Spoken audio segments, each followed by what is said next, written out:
Assalamualaikum dan salam sejahtera. Saya wakil daripada kumpulan 7 seramai 11 orang membentangkan kemajuan teknologi bersifat paradigma menghakis etika dan peradaban di Malaysia. Dalam pengenalan, kita dapat mengetahui teknologi yang banyak membantu manusia untuk berkomunikasi tidak mengira had, jarak dan masa. Selain itu, ia juga dapat memberi kesan dari segi positif atau negatif dalam etika dan peradaban. Sorotan karya terdapat impak negatif dan kemajuan, yaitu kurangnya interaksi bersama orang sekeliling dan perkembangan akademik pelajar terjejas. Maka langkah atasi penghakisan nilai etika dan peradaban ialah, daripada peranan ibu bapa, peranan pendidik, dan peranan dalam industri.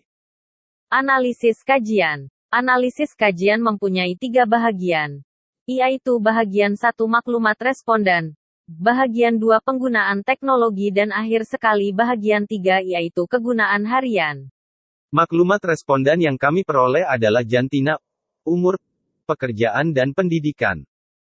Kajian ini telah melibatkan sebanyak 52 orang responden perempuan dan 48 orang responden lelaki yang majoritinya berumur di dalam lingkungan 15 hingga 25 tahun. Kebanyakan responden-responden ini merupakan pelajar IPTA dan selebihnya adalah daripada kaki tangan swasta dan kerajaan.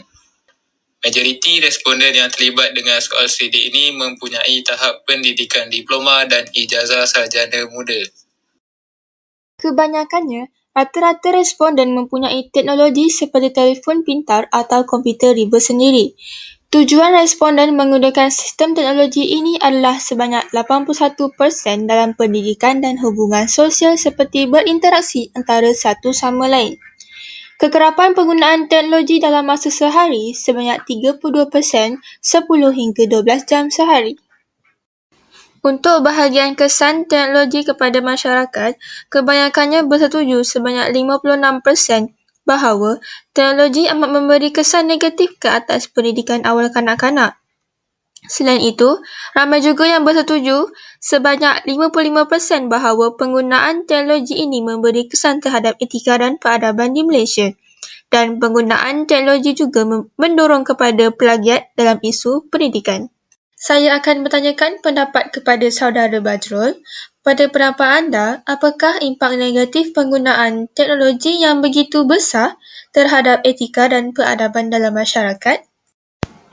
Pada pendapat saya, berdasarkan jawapan responden ini rata-rata memilih dapat mengurangkan interaksi antara satu sama lain ketika bersemuka. Selain itu juga, meningkatkan jenayah cyber dan penggunaan bahasa rojak. Bagus jawapan responden tadi. Yang kedua, pada pendapat anda, berikan langkah-langkah yang boleh dilakukan untuk atasi penghakisan etika dan peradaban yang disebabkan oleh kemajuan teknologi. Berdasarkan jawapan responden, mereka menjawab pemantauan aktiviti penggunaan teknologi. Selain itu, menerapkan nilai etika dalam diri pada usia muda. Seterusnya, pengambilan pendekatan seperti melibatkan diri dalam aktiviti kemasyarakatan. Untuk bahagian 3, berkenaan kehidupan harian. Kebanyakannya responden menggunakan laman sosial seperti Facebook, Twitter, Instagram, WhatsApp dan TikTok.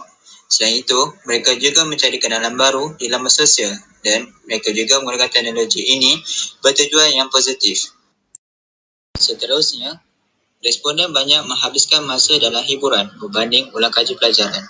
Responden juga pernah ditipu dengan perkhidmatan yang ditawarkan di internet.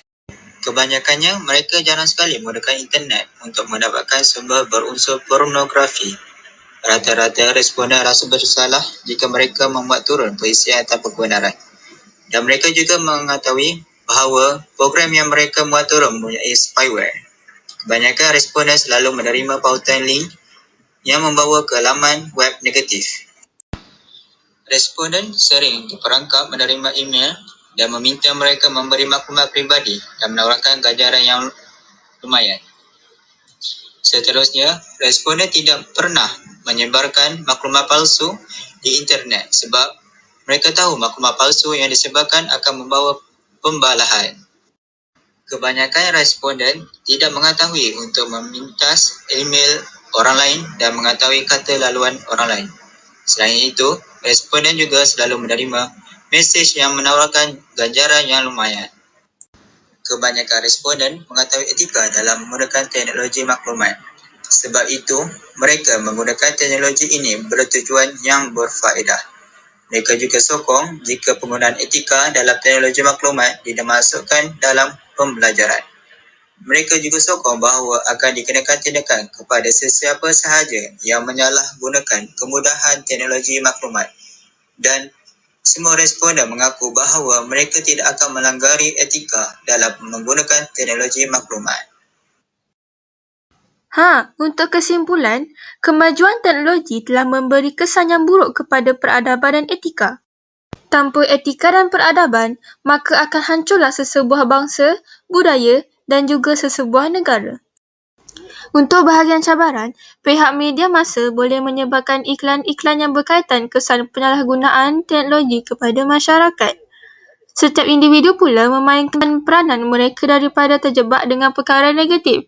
Dan yang ketiga, pengawalan diri sendiri daripada terjebak dalam dunia mengabdikan diri kepada gadget. Sekian, terima kasih daripada saya, wakil daripada kumpulan 7.